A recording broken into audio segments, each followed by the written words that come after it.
Hey, what's up? What's up? What's up? You are watching on the Town with Tanya. I'm your host. Thank you so much for coming back with us again this week. We appreciate you. Tonight's guest is a former boxer. I don't like to say former because you never know when he's coming out of retirement, but he's known to get in the ring to help out our foster youth at any time. So that's why I don't want to say retirement. But he has had experience being a foster child himself, a former, and then later being adopted. But he does so much work also in the community, feeding people, all kinds of stuff I found on this guy. So please help me welcome Rob Garris. Hey, how are you? I'm good. I'm good. Thank you so much for being with us. I appreciate you. So the first thing, boxing for the kids. What is it? You're called the champion of kids, something like that. Children's champ. That's right, the children's That's champ. the name they gave me. Yes. How'd you get that title? Uh, well, I had a career years ago, and then I made a comeback. This prophet at this church prophesied I was going to come back in the ring, and I thought it was crazy. I was like, man, I ain't thinking about that. But then she said that you're going to meet your family in your travels of coming back in the ring, and everything she said, it happened exactly. Wow. So Really? the first boxing match I had coming back, I was 41. Mm-hmm. After being out of the ring maybe like 24 years. Really? So after the fight, a friend of mine's mother said, "You're the children's champ." So the name just stuck. Wow. The children's champ. That's amazing. And so what got you into boxing like from day one?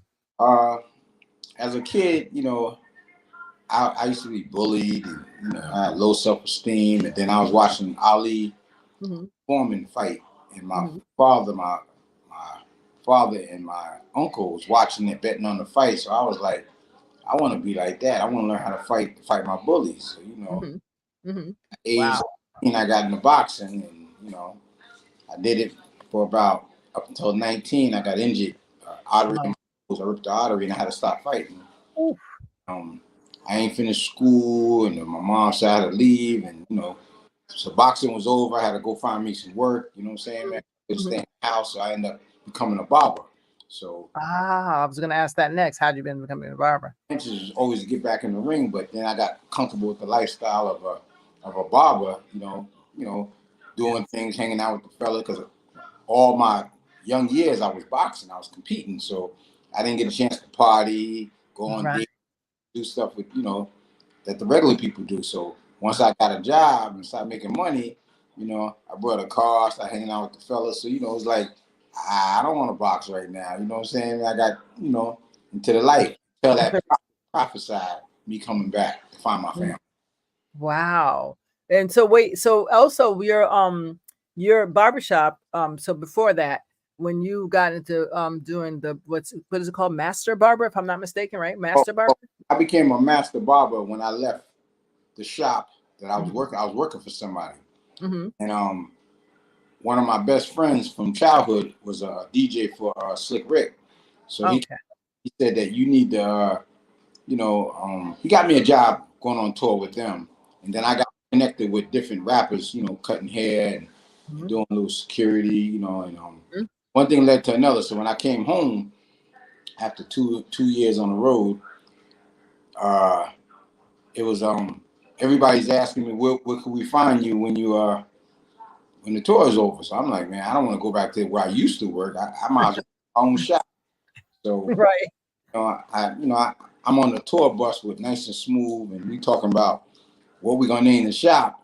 So the name Macadocious came up because Greg kept saying standing in the Macadocious stance in the song, and then we was watching the Mac on the TV in the, uh, the bus, the tour bus.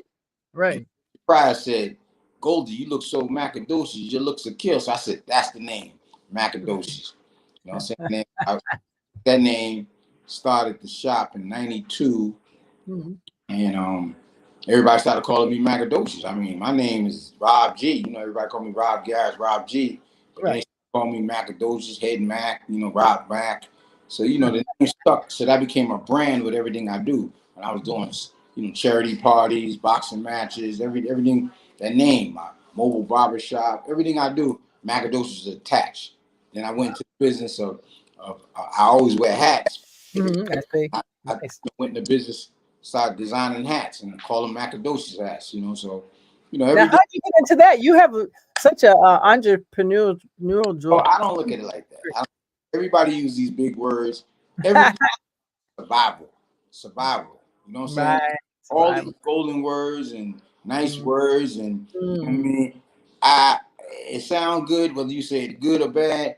Listen, all I'm trying to do is survive and not be on no system, not right. do no crime. Survive. Right. My hands, I was always gifted at fixing things and creating things, so that was my tools to survive. So Right.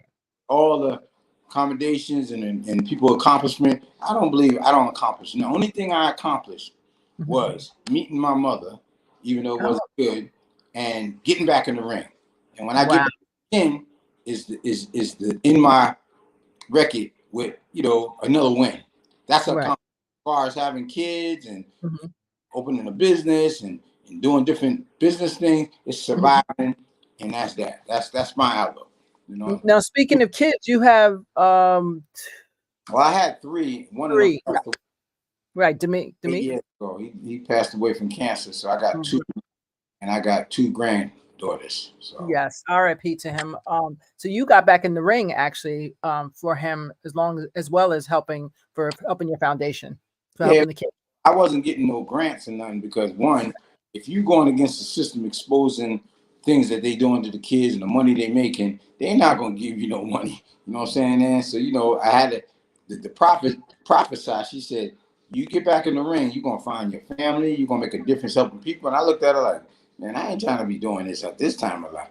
Right. Right. But I followed it. I went with the prophecy, and I Mm. found my biological family. I helped a lot of people, and Wow. one thing led to another. So I just, prophecy is real. I mean, I always been a spiritual person, so Right. I Now, just went. where'd you get that from? Did you get that just yourself, or you got it from your adopted family? My adopted family. I grew up in church, but Right. Yeah, so I did too. I was I always did. a person. I'm not religious, but I'm spiritual. I mean, Right. Right. And that's all that really matters in the end. it. Is the spirit. But that's amazing. When did you know, like, because you've been doing this a long time. I mean, I was an addiction counselor, I don't know how many years ago, and that's how I heard of you. And Okay. someone said, "Oh, you and Robert doing the same thing," because I had a nonprofit for foster youth. And I was like, "Oh," but I just never got to really meet you except that one time I came into the shop, I think. And Okay. you Okay. but I kept saying, what motivates this person? Because you really, I mean, I heard about you. You were like a legend already, literally a legend. Hey, I And mean, I look at it like this. It sounds kind of strange. mhm, People give me titles and you a great guy, you giving back. I ain't giving back. Listen, man, I ain't never been no criminal, no crackhead, no went to jail, so I don't owe nobody nothing. I do what I do from the heart. It's because I right, want. That's where I was raised. So it's right, back. I ain't no good guy. The day I go in front of God for judgment, then He'll tell me you did well. You can come in the kingdom. But far as a compliment or a criticism, it all don't mean nothing to me. It doesn't mean because I know who I am as a person. I know what mm, my intentions is to do the right, right.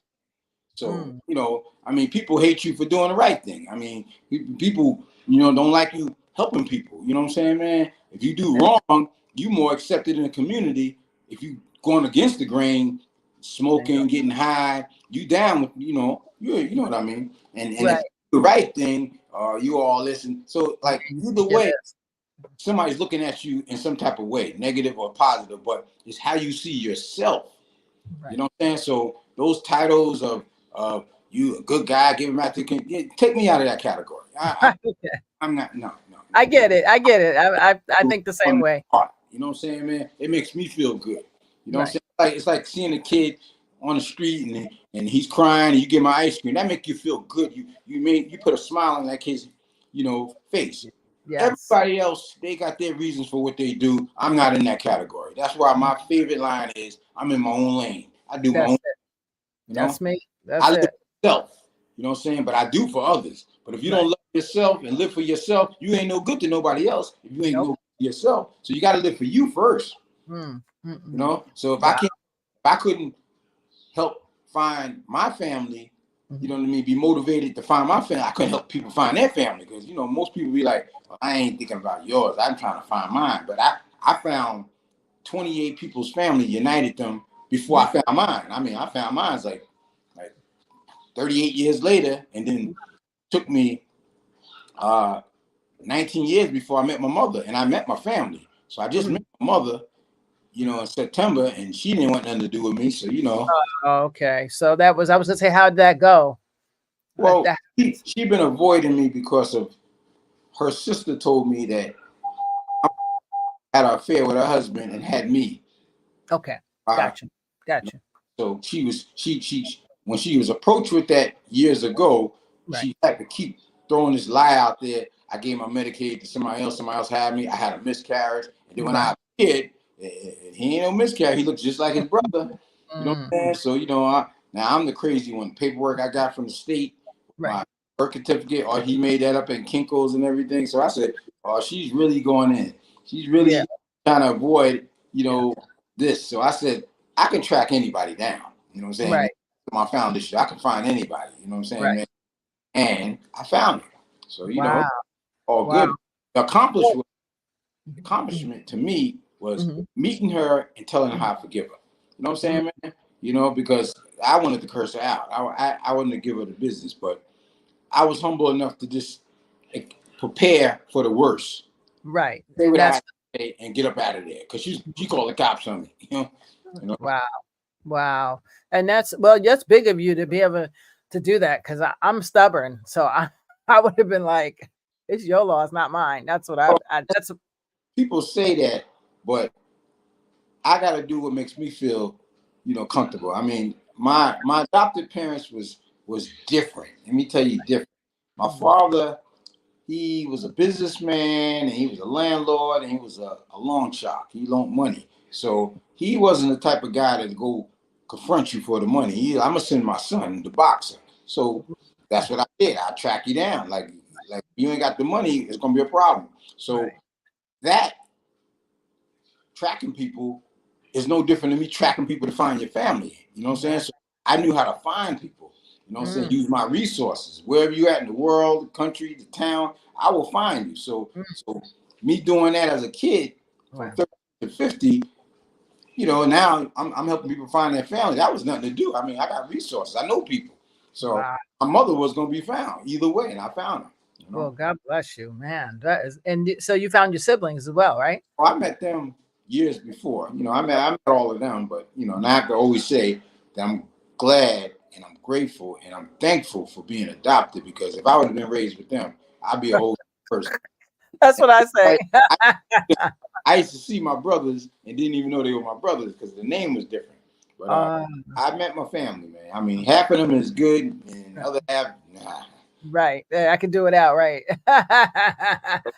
Listen, sometimes I'm like, sometimes you better take that blessing while you can get it. I've been blessed.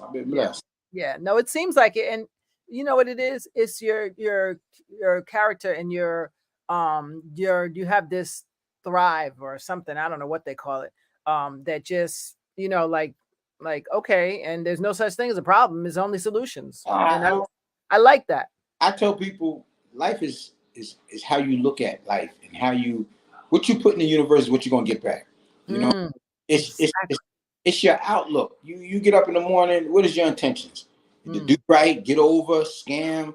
You know what I mean? Bag, be a sorry case. My intention is always to get up and make a difference. You know, surviving, I'm gonna survive. I know how to survive. As long as my hands ain't broke, I know how to survive. Right. But my intention is always to help somebody, give somebody some advice, help somebody, lift somebody's spirit. Because if I didn't get adopted and went to another home, I don't know what type of person I could have been. I was a good cast of people that took me, you know, and gave me a good life. So, you know, it's you do what was given to you. Exactly. But me in the category of giving back and do it, nah, man. Listen. I done my wrong in the streets and done my good. But don't make me a bad person, don't make me a good person. It's just those are experiences in life. You know, I have good intentions. When I get up, my intention is to do the right thing and make it wake up the next day. That's it. Yeah, that's it.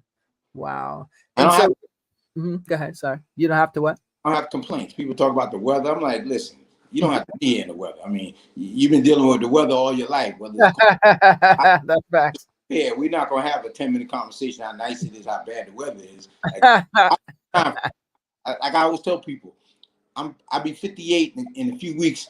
I can't get that time back. So I don't have time to waste talking about something that ain't got nothing to do with me or got something to do with astronauts or aliens. I'm like, listen, man, I'm talking about what's going on today in my life, your life. I'm not wasting no time. I enjoy life. I work hard.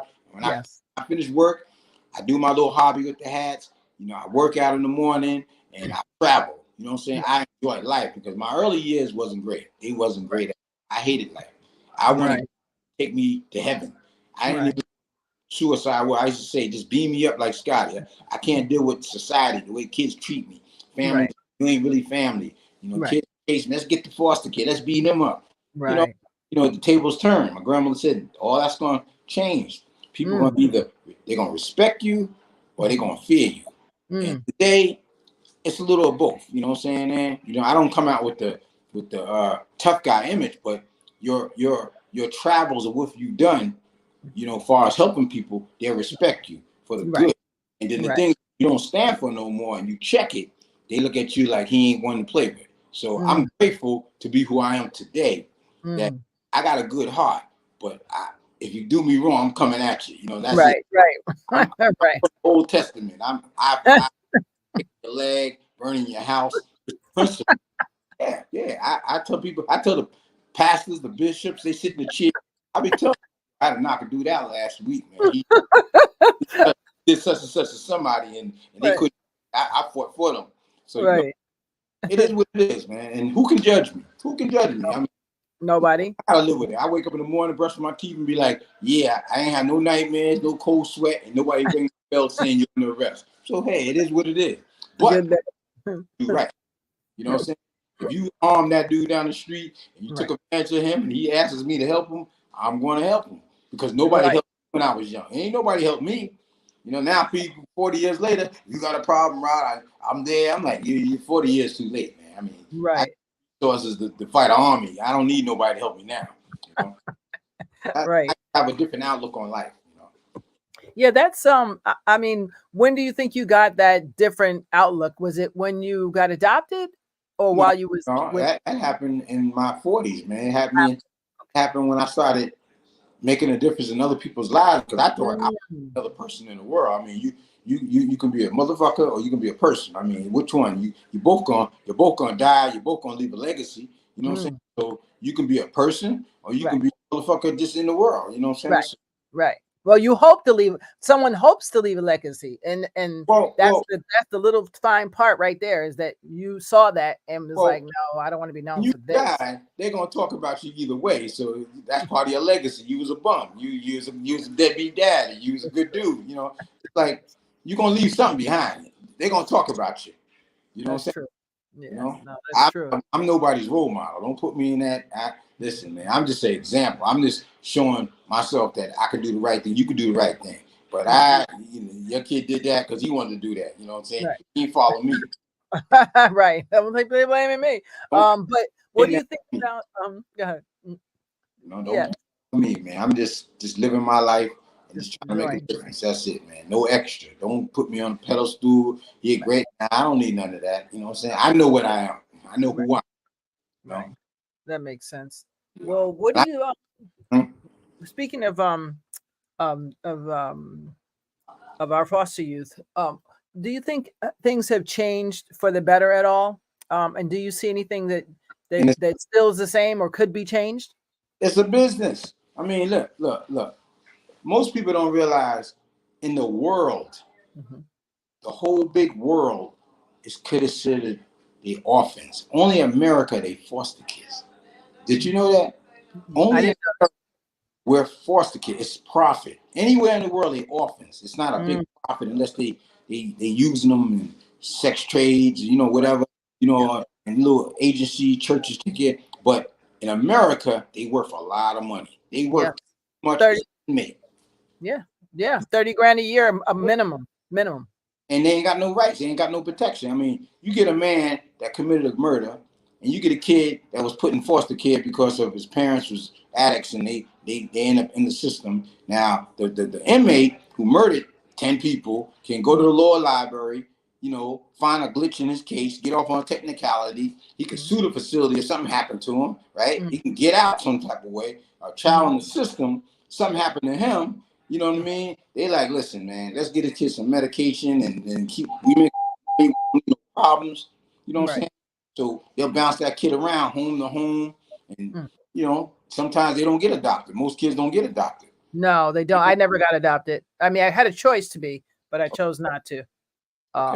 Long story short, but I know a lot who weren't. Most of the kids that get adopted are either babies, toddlers, or Caucasian usually. It's changing now, thank goodness. I know people who are getting adopted out even as older kids, so that's good. But a little bit more right, people get those kids to pay their bills. They forcing these kids to pay their mortgage, and that's it. Not for the real love. Yeah, I exposed stuff like that for years. When I was doing documentaries, hardcore documentaries, I was making so much noise. The news, the agencies, they was like, we can't have this guy come up and he got a camera. We got to change what he's saying and editing. It was like they made it so hard for me, man. They made it hard for me. I was like, but they couldn't me in another sense because I was self-employed and I ain't had no criminal past, so they couldn't like throw no mud on me, bring up no past. You know what I mean? Right. So, be shady. Yeah. They couldn't. Well, that's a beautiful thing, and I know I've lost plenty of gigs because I'm not I'm not a yes man. And just be like, yeah, okay, sure. Nope. Nope. I'm not doing that. And nope, I will not co-sign on that because that ain't right. So that's the problem sometimes. We were just talking about it the other day. Another young lady and I, she runs another agency. And we were saying how we were looking at all the people that get the grants. And we were like, the people that get the grants, first of all, okay, usually are not even people who were in the system and know the actual all around facts. Like they know a little piece from class fact. That's all the fact they know. Well, if you ain't no threat against the system. Right. That's your thing. That's Rob or me. Okay. Give me 1 second, guys. He'll be back. Sorry, I might have hit a button. Just give me 1 second. He'll be right back. There we go. That was just the thing. Okay. Go ahead. Yep. He's getting back.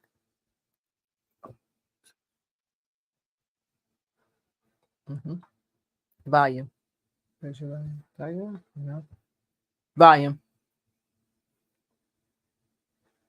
1 second, guys. We're coming right back. 1 second. He's here. We just got to figure out what's going on. Let me see. Volume. Let me just see with the volume. We're right back. And we're talking about our foster youth. Give me 1 second. Volume. Yeah. Your volume. Let me see. Wait. Can I see it here? Let me see.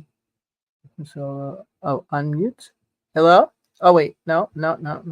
Okay, I didn't mute you. Okay. Give me 1 second. We're trying to figure out little problem. I don't know what that could be. How about if can you hear me? Can you hear me? No? Okay. Wait, you can't hear me. Let me text him. 1 second, guys. Okay, good. I was gonna say go out and come back in. All right, so give me a second. He's gonna go out and come back in. That's Rob Garris. We're talking about foster youth. He's a former foster turned boxer who retired and still does work to help foster youth. And so he's in New Rochelle. If you ever need a good haircut, Macadocious is the place to go on Webster Avenue in New Rochelle. And he does a lot of work. He's very humble, but including I've seen him giving out food for pantries and places and just all kinds of things. What a nice guy, a really nice guy. So hopefully we'll get him back. Let's see what happens here. Let me see. Give me 1 second, guys. Anyway, let's see who's out here. I want to say hi to you guys. Hey, Rich, what's up? I hope you're feeling better, bud. Good to see you, and I'm glad you're up, at least up and about, looking at this. You're on this, what do you call it? Facebook, whatever you call it, or whatever this is called. So thank you, and thank you for all the lovely comments. Emma, what's up? How are you? Thank you for the hair compliment. I see my niece. There we go. Let's see. Rob's back. There we go. All right, we're back. You Okay. good now? There we go. Yeah, you was gonna say about the kids. Go ahead. If Uh, if if you know threat to the system, they'll give you whatever you want. When you start exposing stuff and speaking against them and showing them truth and facts of what's going on, they ain't yeah, giving you nothing. That's why I had to do it the hard way. I had to get in the ring. I had to go in and risk my neck for thousands of dollars, no real money, you know what I'm saying, man, to pay for this, pay for, to get kids to unite with their families, it costs. I had to pay my resources. I had to yes, travel to get to the people. It was like I'm not for profit. So, the foundation was just, we do events, but it wasn't really generating no real money. So I had to right, go get in the ring, you know what I'm saying? So, right. Well, that's yeah, that's the hard part when you try to do good from the bottom of your heart. We don't think about things like, okay, so we're gonna raise this money and we're gonna do this. We don't think about that. We just think like we're gonna get this done. Period. Like I never had a grant either. And then just people out of the blue would come and pop up and help, and before you know, we were like, oh wow, so the community wants to help. I got They a really, little help. yeah, Got a yeah. No, little. I know some people they love your organization and they ride or die. So it only takes a few. It don't take some people think like, oh, I gotta have $1 million to do this. No, you can change one life with just $50. That just start with 50. It don't have to be millions of dollars. And I hate it that people would always tell me that. I had a lawyer tell me once from it's, what do you call them, lawyers that volunteer their time? They told me when I first started, listen, why don't you, that's a cute idea to help foster youth, give gift boxes and scholarships, but why don't you link up with some agency that's already in existence and you just be under them? I said, now why would I do that? And I had one agency tell me, yeah, why don't you link up with us? We'll put you in this department and then you help fundraise. You think I'm gonna raise the money and give it to you? Yo, stupid. I learned Yo, all that. I ain't doing nothing to nobody. I was taught, the young kid, identical twins don't think alike. that's good. So partners, it's not. It starts off good, smiles and handshakes, and then down the road they want to go left, you want to go right. I mean, That's why I did it my way. I did it my way. I just do what I do and help on my own. I mean, I don't even need the foundation. I mean, that doesn't make me or break me. I'm gonna go out here in the world. Kid need to find his family. Yeah, I help you. You know what I'm saying, man? Kid having a problem and they bothering them in the system. I'm gonna go check the person. So I don't need no system. I don't need no board. I fired my whole board because when it was down to do certain things, they wanted to be part of it with the name. Right. They doing some volunteer and they helping, but their heart wasn't in it. So I learn people. I read people's energy. You know what I'm saying? You can have a conversation with somebody, and they don't ask no questions, and they look another way. They really don't care what you're talking about. you know. So I learn people, man. But I'm always accomplish what I need to do. You know what I'm saying? Anything I ever did for kids, it always panned out. If I let come out of my pocket, it always worked out. Yeah, no, it's because it's from the heart. That's why. But I thank you for all the work you do. I know you say, "Oh, I'm no big deal," but it is a big deal to me because a lot of people talk about it, but they don't really be about it. A lot of people understand that because you came from where I came from, so you will. right. Most Bias. people who never been in it don't understand that. Oh, that's a good, nice thing you did, but they really don't care. You know what I'm saying, man? I mean, everybody got a movement, their own organization, whether it's, whatever. You know what I mean? They protect their own. But we ain't asked to be put in the system. We ain't asked to be born. You know what I'm saying? And I think that's more important than any organization or movement out here. Kids coming in the world and being left in the system or being abused, that's not a good thing. But everything else is more important in the world. Everything else, man. Well, kids ain't asked to be born. They ain't asked to pray for their families. No, but we really don't treat our kids as good as we should, in my opinion. I think they get shortchanged a lot, and that they need advocates. They need CASA advocates. They need people like yourself and other people who step up and say, that ain't right. Like I saw you also do this, which is amazing. I mean, I didn't even think of that. And I feel bad that I didn't even think of that. But how many foster youth have died and didn't even get a headstone or a marker? And you're out here like checking out, seeing who, what? On that note, I'm looking at the money they made off this kid, Hmm. and now the kid died, and you gonna put him in Pottersville? Like, you know what I'm saying? Everybody made money off this child, and now you're gonna put him in back of the graveyard in Pottersville. You're gonna put him in a pit in a pine box after y'all made thousands of dollars off this kid, and you can't give him a funeral. I mean, so I stepped up and give them a marker. You know what I mean? They somebody. You know what I'm saying? That everybody profit off this child, and they just throw him in a pit. Yeah, that's well, that's more than I thought happened. I thought they used them for science, but that was me. They did the guinea pig kids with the HIV babies. They use experimental drugs, and I exposed that. They was doing that. Oh wow, you did? Wow, I missed all this. Protests and was shutting the whole movement down, and the news interviewed me and cut everything out. You know what I'm saying, man? Like, but that comes with the territory. You gotta expect. You know what I mean? Look, they crucified Jesus, and he ain't did nothing to nobody. He was perfect. It was God's only son. Right. So they're gonna crucify me in any way they can if they can get a chance to do it. They're gonna do it.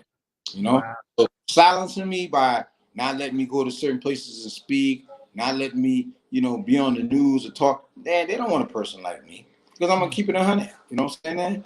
I'm really there for the kids. I've been there. I ain't been abused as a kid. I ain't been, bounced around, but I know how they feel because I lived in a neighborhood full of kids that was going through that. So I always looked out for them. And when we got older, I said, I'm gonna help y'all find your family. And maybe 5 or 6 kids that I grew up with, I found their families, Wow. way before time, So that's amazing. So you're like part detective too. That's good. I'm gonna holler at you one day because I'm still looking for my brother for 50 something years. Been looking for a brother that was adopted off. But that's amazing. There's so many kids looking for some piece of their family. I did the DNA thing to see, nothing popped up. I can't find this kid wherever he's at. They done changed his name, his birthday, everything, because I can't find him at all. I had pros look for him. I had a TV show, 2 TV shows court me about doing my story, and they didn't change. If his name is changed, it's hard. It's hard. Only the agency got that information where they sent them or who took them. You know what I'm saying? It's hard. I have his birth date. That's the only thing I have that's real. Everything else, I don't. They could have changed his name, which they probably did. And I went to a group in Elmsford because he was adopted out like just not even 10 miles from me in Elmsford, New York, which is crazy because I could have been dating my brother. That's why I won't date certain guys when I was younger, because I was like, well, if they're light skinned, they got freckles or reddish hair or brown hair, I won't date them because it could be my brother. Because like I don't know what he looks like. Crazy. I mean, right near me. It's like when you think of the school districts and how how Mount Vernon, New Rochelle is. I mean, everybody pretty much. You know what I'm saying? And so for them to have him adopted off to a family, a nice family, by the way, I mean, they seem nice. I don't know. The two black doctors in Elmsford, New York. And there was a group I went into, Elmsford group, and they actually think they know who he is, but they said the family packed up and moved years ago. And I said, really? Why would 2 doctors move? Do you have any information on the family? Anything about them?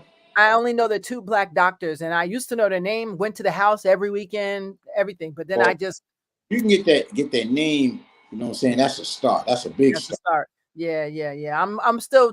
I have ideas, but I have to go. Well, it's physical work. You knew the house, right? Where it was at? I used to know the house, but they changed. I went to the cul-de-sac. They changed a lot. We think we found the house, but they changed the house. The cul-de-sac's still the same, but they changed the house. That information is listed. Who last lived there at one time? Deeds, right? The deeds, right? Yeah. Okay. City Hall. You can get information on who had the house during that year. I'm gonna have to taxes on that house. And if you get that name, we can take it from there. You know what I'm saying, man? Yeah. I found people. Wow, amazing. It's amazing. I love that because it's even if you don't rock with the family when you find them, at least you know what tribe you come from. Right. Because it's so I used to feel like such an alien is the truth. I felt like when people's like, oh, my family is inclusive and my neighbors was the bomb. Like all the kids in my neighbor was awesome. They were all awesome. Didn't even believe I was in foster kid. You know what I'm saying? Your biological family? I know them all. They're from Louisiana. They moved to Queens, New York, and Brooklyn. I knew them all, and now I've retouched with all of them. So it's good now. My mom been died though when I was 16. My mom been died. Yeah. So addiction got the worst of her, unfortunately. But it was still nice to see them again and to know that, oh, okay, I look like her. Or that's where I get my, something, just something. Before that, did you go across there? How old were you? I was the first time 3 years old. My aunt told me, I was like, oh Lord, but 5 for good. At 5 for good. And so I personally lived in I call them orphanages, but some people call them facility. I don't know what you call them, man. I don't know what you call them back in the 60s in Brooklyn. It changed. I say orphanage. That's what I call it, because they said, well, your parents, if you don't have, to me, an orphan is someone who does not have either parent, period. But when that changed, right? 1965 is when the orphanages collided, came together with the social service, and it became, institutions. You know what I'm saying, man? It became a business. The social service, it became, 1965, and that's when the records got sealed. I fell right in that year. Me too. Me too. My records got sealed. Wow. But I got my records, though. I did get my records, but they shady. They so shady. Yeah. There was some shady records. I was like, whoever is a social worker today, please. I wrote in my book. I wrote a book called Surviving Foster Care and Making It Work for You. And there's a little piece in the book that I taught to cops and doctors and social workers. And I say, if you are a social worker, do me a favor. Do not be putting stuff in these records that are going to follow this kid the rest of their life. Like if you got me out of a house at 5 years old, right? And I'm not speaking, or I'm fragile, and my mother was a heroin addict, why would you put in the records that she doesn't seem bright? I mean, that's not what they said, but let's say she doesn't seem bright or something's wrong with her. Of course something's wrong with me. I haven't seen people in all my life. But they label a baby that came from a drug parent, they get more money for that child. You know what I'm saying? I know they do, because guess what? I got ADHD. I was born a heroin baby. I mean, all the labels that will get the money. Luckily, my foster mother refused to let them put me on medication. I don't know if I ever took anything as a kid, because I can't remember that far back. But when I was at her house, oh no, she was not having it. She was like, no, we're not doing that. They're good foster parents. My foster mother and my foster father was the best. 2 of my foster brothers turned out to be evilines. I'll call them. You know what I mean? They abused me.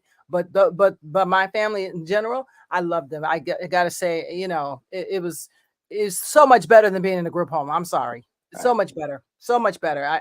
There's a difference. You get structure, you get values, you get even your siblings, even when you argue and fight with them, you learn how to negotiate, right? You know what I'm saying? When in a group home, you just learn, like, I'm taking mine. That's it. That's like, no, that's not. You need to talk, and let's talk this out. They'd be like, talk what? I talk with my hands. It's a big difference when you have a home. Even if and people think, oh, I'm not taking no 7-year-old. They took me at 7. First of all, if you are a good parent, a great parent, and have patience, it doesn't matter what age, because you're gonna still give just some kind of value. Because I'm telling you, if I would have stayed in the group home, I'd be a whole nother beast. Yeah, that's true. Whole nother beast. So I'm thankful every day to God and to my mom for realizing I can't do the job. Like, some parents are just a vehicle to get you here. That doesn't mean why you wasn't adopted. Why she didn't adopt? Well, because I was being sexually abused by one of the kids that she adopted. So if I got adopted, they wanted to, but if I got adopted, now what does that mean? That's incest in my head. You know what I'm saying? Because I really did feel like that was my brothers. They were my brother. You know what I'm saying? Like, that was family until that happened. And now I'm put between a rock and a hard place. Like, well, what do I do about this? And then everything was swept under the rug, basically. And I was made to feel like a little leper. Even in my records, the head of the guy who gave them to me said, I'm just going to let you know, I'm giving you these records, but I'm just letting you know that if I had been in charge, there's no way that any of this would have went down. There's no way. So he was just letting me know kindly that they did you. I'm gonna tell you something funny. Mm-hmm. I was doing an interview with a mayor of Mount Vernon some years, and I was so deep into the conversation, and somebody called in and wanted to need my assistance, because I used to tell people, I got a crew of people who've been through abuse. And we come together and we go check people that do things to people. So somebody called in and said, the mother's boyfriend be touching us. Boy, we caught that guy at his job. Oh my God, We no. caught him at his job, man. Up, man. He Reached out and touched like AT&T. yeah, because we protect our own, you know what I'm saying? Because I went to the caseworker. Caseworker was like, well, we don't have no evidence of it. We heard things, but That's what they always say. the mother didn't want to lose her boyfriend, but he was doing what he did because, you know, she admitted it, you know what I'm saying? The mother admitted it, you know, after, you know, but he got what came to him, you know what I'm saying? You Well, know? God bless you, because that didn't happen. Matter of fact, you know, even some of the church folk, everybody acted like I was the one crazy, and I was like, I'm not crazy. And it's sort of like they throw the victim under the bus and try to make you look like, oh, you're a hot 9-year-old. It's like, or it's you, and it's like, no, that's not me. And no, I'm not a consenting individual. I'm a scared individual that is afraid that my brother will be hurt if I don't do what I'm told to do. So. You know, it's a fine line, especially at 9. Like if it's like 4, it's like no clear cut. But 9, now people can label you and put these things on you, because I found out what it was, especially some of them church folk. They've been so abused that they don't know what that looks like. So they don't want you to tell your business, because now they gotta be like, wait a minute, that's what happened to me. And now that looks funny. So they don't want you to tell your story. Sorry you went through that, man. Yeah. Well, you know, God. Listen, he knew I was the one to get the job done without killing myself. So I praise God all the time that I around, boy, you would have told me. You know, listen, I know I just I don't have no regrets of all the people that I had to touch, man. Like, reached out like AT&T. I never forget this, man. I was in church, right? And the Sunday school teacher was asking us, what are we gonna be when we get older? I said, I want to be an assassin for God. I want to get all the people that's abusing foster kids. And she looked at me like I was crazy. She told my mom, that's what you want to do. Let him do what he want to do. He ain't getting abused here. Oh my gosh. No. And you want to know something? I kind of think that God gave me that pass, because years went by, and I was cutting the bishop's hair, right? And me and the bishop was talking. And you know, I talk to a bishop just like I talk to a regular person. I say what I say. Right. And he said, yeah, I know why you carry those gloves. And, you know, I knew your father a long time, and the streets talk.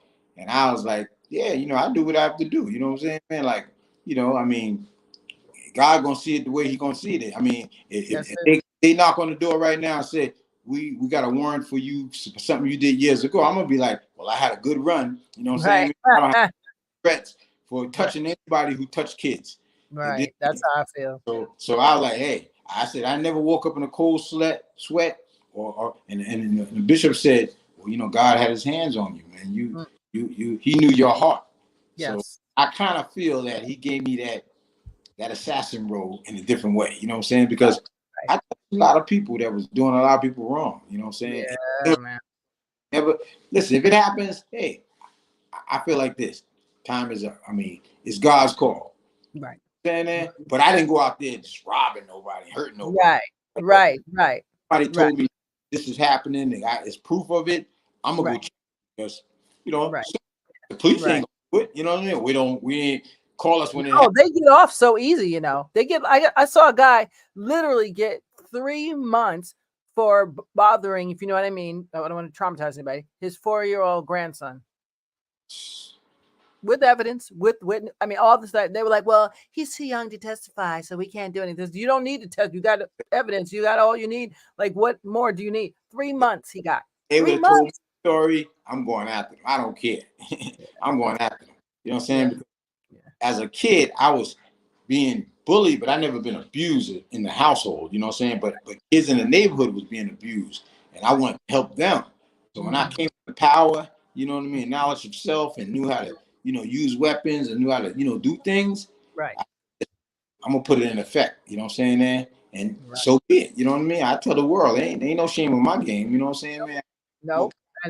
No, I think that's from, I don't know what that. I know for me, it's from me being abused. I'm very funny about. I don't like bullies. I never liked bullies in high school. Yeah, because there's a whole process they put you through. Like you the victim. I mean, like they the victim. It's like always get. You know, like, what did you do to trigger it? You know what I'm saying? Right. You know, so it's like, I anybody I had to touch, I ain't asked them, why did you do it? Right. This is your punishment. You know? Right. Because that's funny. You know, that's what they asked. They said, oh, tell us the details and we'll give you less time. I was like, wait, what? So wait, because they told exact details, they got less time. In my 30 years, a lot of cases, man. And one cop came to me and he said, man, I didn't like that guy, but we couldn't prove it. But thank you. You did what you did. I looked at him like, what are you talking about? He said, I know what you did. I was like, that was the only time a cop said something to me. And I looked at him like, I don't know what you're talking about. Right. He knew I had something to do with it, man. But like, hey, you can prove it. I mean, I ain't gonna admit nothing. Yeah. But he got what he deserved, even though the cop felt the same way. But you know, his high authorities is like, well, you ain't got much evidence. Leave it alone. But the kid went on to try to kill himself. You know what I'm saying? Behind. I know. That's the part. That's the part right there. Is that when they're, especially when they're children, 4, 5, 6, 7, 8, 9, 10, when they are children, they do not know how to process that trauma. And so that's why you get a lot who will do drugs, end up doing drugs, overeating, oversexting, over whatever, all the above, because they didn't know how to process. No one told them how to process it. How I process it, I have no idea. But I've always been a strange fruit, as they say, as what the Lady Day used to say. In that even as a kid, I just never let anything get the best of me. Like even if you could put me in a ditch, and I'm still gonna be like, I'm gonna get out. Right. Like, I'm getting out no matter what. I don't know why.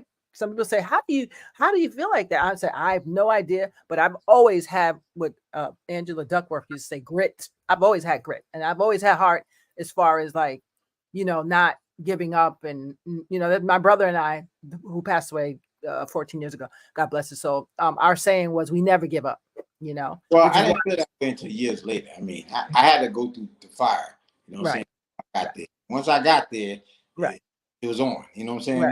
Right. I got taken it to a whole nother level. It wasn't just talking. You know what I'm saying? Most people will be like, all right, this is what it is. Listen, I'm gonna show you better than I can tell you. You know what I'm saying?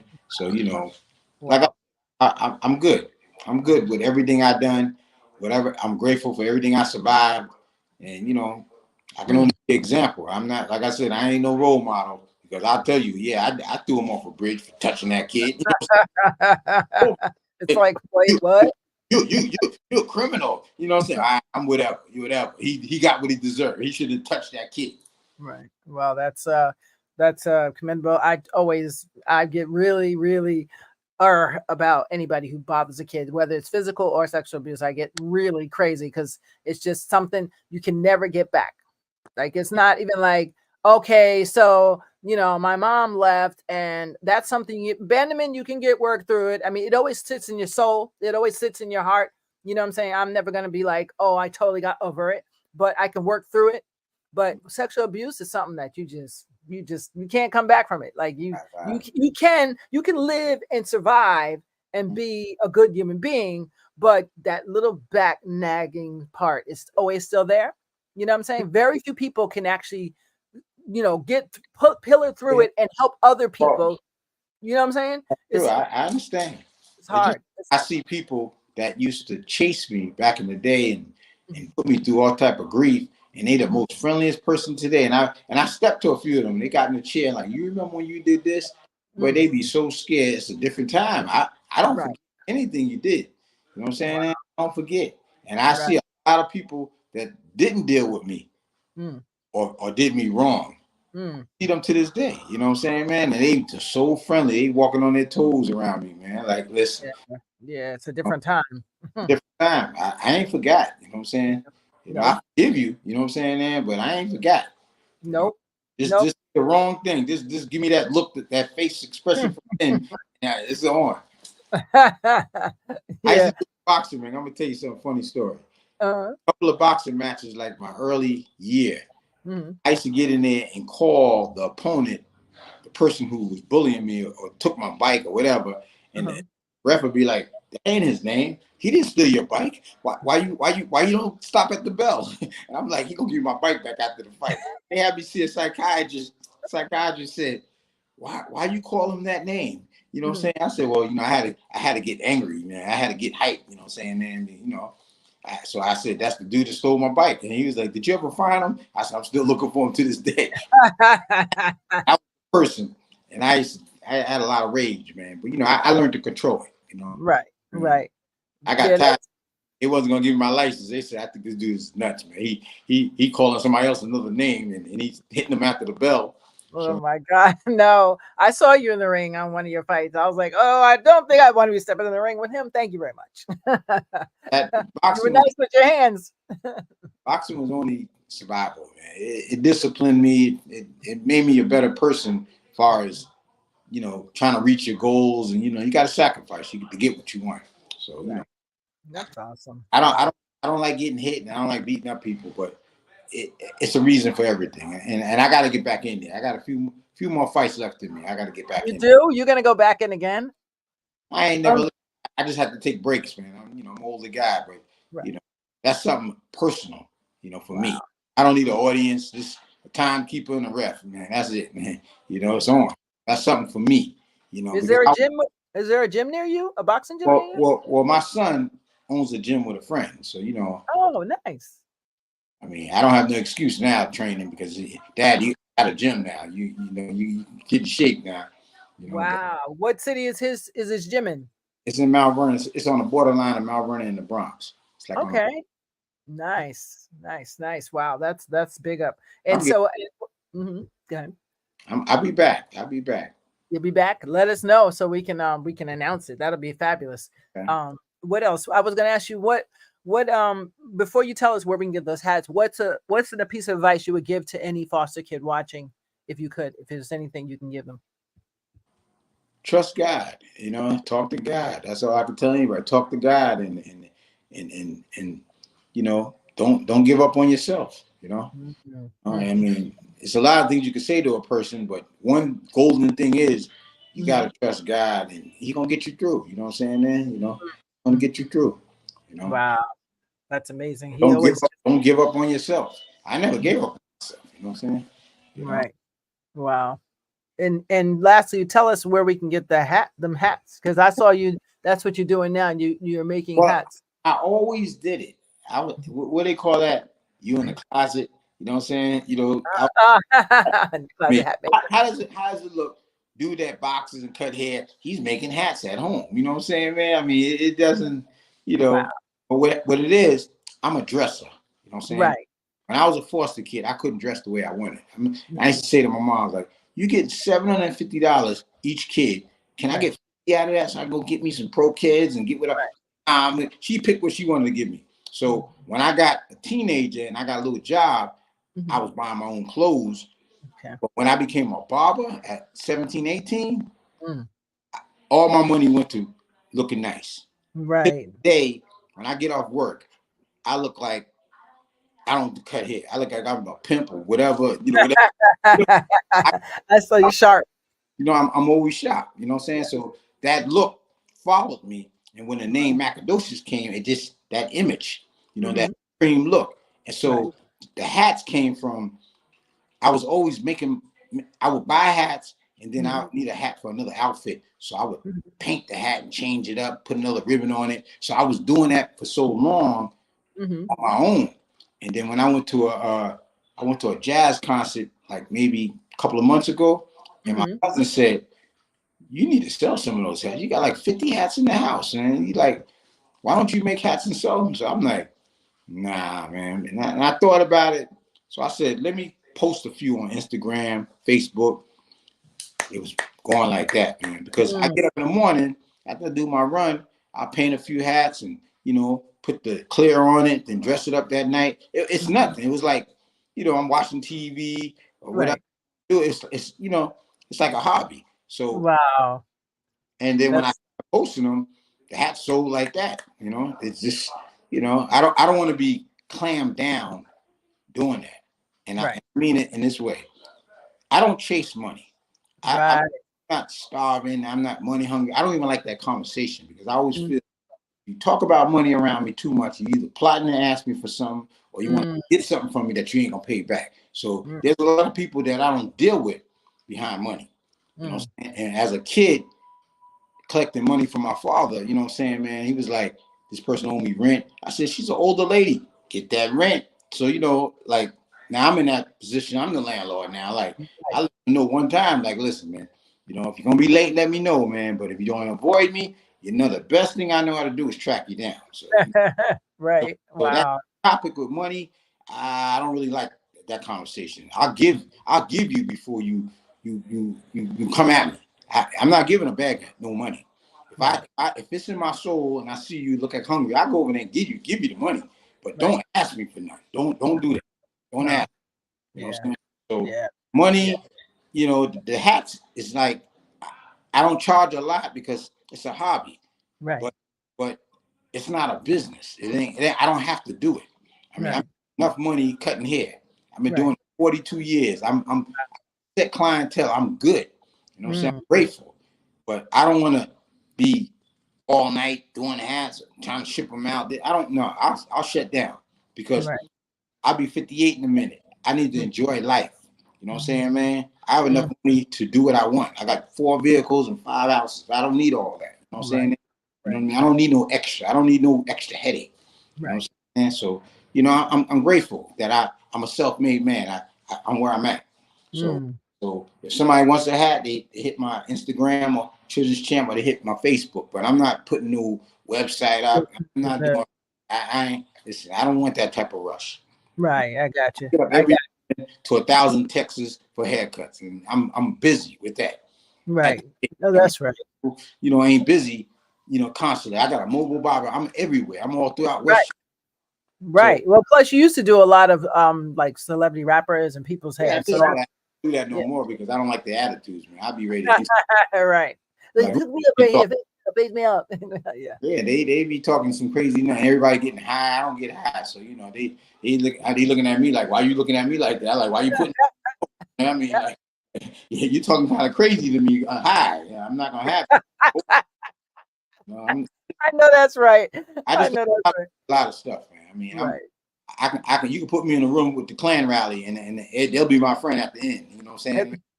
I get along with everybody, but at this stage of the game, when you get a certain age, you ain't got time for BS, man. You know what I'm saying, man? You know, either I'm gonna help you or I ain't gonna help you. Either we friends or we ain't friends. Right. That's it, and that's all. Right. But, wow, I'm so happy. I finally got to have you on, and I'm grateful that you looked out. Yeah, no, anytime, and when you do get ready to go in the ring or anything you do, you just holler, and we'll have you back on the show. Love to promote anything you're doing, whether it's feeding somebody, because that's another thing you do that you didn't talk about. I saw you doing something with that is like my tithing. You know what I'm saying? Because all the years I made money. You know what I mean? I feel like I don't pay. I don't go to church and give them 10%. So what I do is every Thursday, whatever I make on a Thursday, I give it to this crooked pastor. I call him crooked because you're giving out all this food that the government giving you, but if somebody give you a couple of dollars, you give them extra food. So I'm like, okay, you know what I'm saying? This is free food, but here, I'm going to give you what I made today, fill my van up, and I give it up and I give it away in the community. But, he's supposed to be giving it away for free. You know what I'm saying? Oh, I get it. Oh, wow. Also for him. So I don't want nothing for nothing because I don't want you coming back and say, I owe you this and that. So here, take this in the name of Jesus and put it in church or whatever you do with it. You know what I'm saying, man? You look like you be high, but hey, that's what you do. You gotta answer to God for that. But I just give the food away. You know what I'm saying, man? I got a man just for that. I just come in the community. There's people that I keep enough food in the house. Somebody need a care package, or my moms need food, my friends need. I bring it to them. It's no problem. You know what I'm saying? Wow. I grew up in a house. I ain't never worried about it. We had 2 refrigerators. You know what I'm saying? We did too. Yeah. Yeah. That foster care money went a long way, but they didn't buy me the right clothes, man. I mean, I was lucky. My mom had her aunt would make me clothes sometimes, so I was lucky. We lucked on that. I was the only girl too. Oh yeah, it was on. Well, at that time in the house, there was other girls. Fresh, man, because I hated what I wore. I used to rotate the same thing. They'd be like, "Are you wearing that?" Because I don't like that purple my mother got me, purple jacket and green boots and colorblind. I'm like, I don't. You know what I'm saying, man? Yeah, no, I know.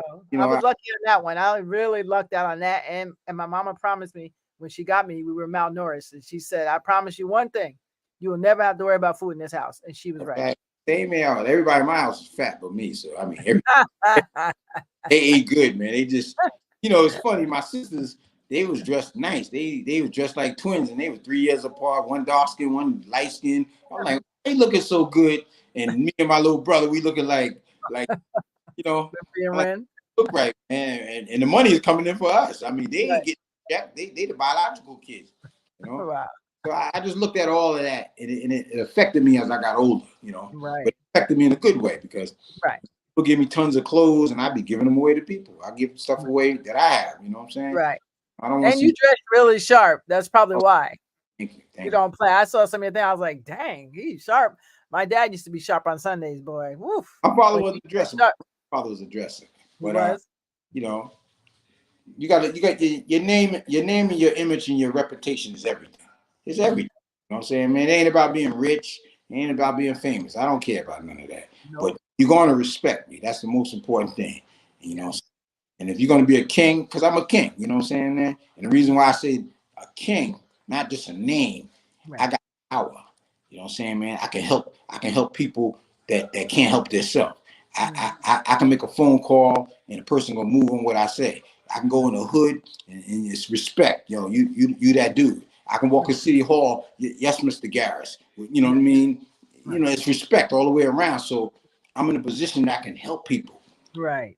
King can do in his kingdom. You know what I'm saying, man? If you can't help nobody, you just the average dude. You know what I'm saying? Just waiting to get a piece of cheese too. But I can eat good. So I'm in a position that of power. Right. You feel what I'm saying? You know, I can help people. So that's what my education is, help. It's not fair. I mean, it's a line you cross, something can happen to you, but the most important thing is anybody can come to me and get some help. White man, black man, Chinese, anybody. I'll help anybody. Right. You know? But don't cross the line. Don't take my kindness for weakness. Weakness, right. Wow. Well, thank you. I appreciate all that you've done. And I know you don't see it as something, but it is something. And I say that, I don't say it lightly, because if I look around and I see, you know, who's really doing something and who's just talking and collecting money and spending it. That's what most people are doing. I ain't getting no money from my foundation. My account was dried up. I think they took me out the bank. I ain't even. I know. No, I know. I make enough to do what I got to do out of my pocket. You know what I'm saying? Yes. That's why I love what you do. I think I'm going to be all right. You know what I'm saying? Well, let me know when you're fundraising again. I have some ideas for you. So let me know. Okay. Well, let me know some more information for your brother, because I'm going to find your brother for you. Okay. All right. I'll do that. I would definitely talk on another note. And, because anybody can be found. I found people in other countries, you know. Wow. That can be found. Wow. In another country? Whoa. Wow. That's big. I mean, geez, you're a man of multiple talents, man. Only a king can do that. A peasant can't do that. Right? Average dude can't do that. Peasant is getting what he can get. A king, hey, let me make this phone call. Let me ask somebody, you know. Right. But the king is. Well, God bless you, man. I tell you. What's the last question is, what's the legacy you want to leave? And when all said and done. Don't give up. And I did it my way. I did it my way. And to anybody, don't give up on yourself. That's it. That's it. That's it. Can't give up. That's the biggest I message. work.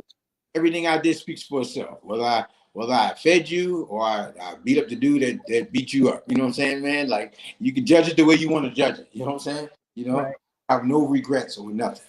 Right. Good for you. Because I have always to do the right thing. Things don't always happen the way you want it to happen. But I accept that it's always room for things ain't gonna happen the way you want it. And I don't get upset because that's life. You know, I don't take them personal. It's like, you know, wow. Go with the flow. I mean, you go through so much in life, you know, it's either gonna break you or make you, you know. That's it. That's it, and that's all. Make you or break you. Well, thank you so much, Mike Garris. You're the bomb. I'm so happy that I got to finally chat with you and kick it with you. Anytime. I'm sure somebody will be enlightened when they play this back or share it. Please do me a favor, guys. Share the video. Remember what I said, not because I care about ratings, but because somebody might need to be inspired. That's the reason why I say what I say, because somebody needs to hear. When I go on social media and say things, man, they be like, what is he talking about? The message wasn't for you. You know what I'm saying? It's myself. You know what I'm saying? If you got a problem with it, meet me around the corner. You know what I'm saying? Clear. The message is for people like myself. You know what I'm saying? You know, you don't have to be listening to what I gotta say. You know what I'm saying? Right. Help and it's from the heart. Do it, but don't do it because it's gonna make you look good, but you really don't care. Just don't get involved. You know what I'm saying? That's it. You know, we're gonna take care of our own. That's it. Our own. That's it. I had so many people trying to hate on me. Oh, you ain't gonna be able to do this. You ain't gonna be that. I got approved on the first try. What'd you say? A lawyer told me, oh, it's gonna take a few times before you get approved. I said, that's you, because you don't do your research. I'm doing mine. It's who and you I got approved first shot. It's who you know.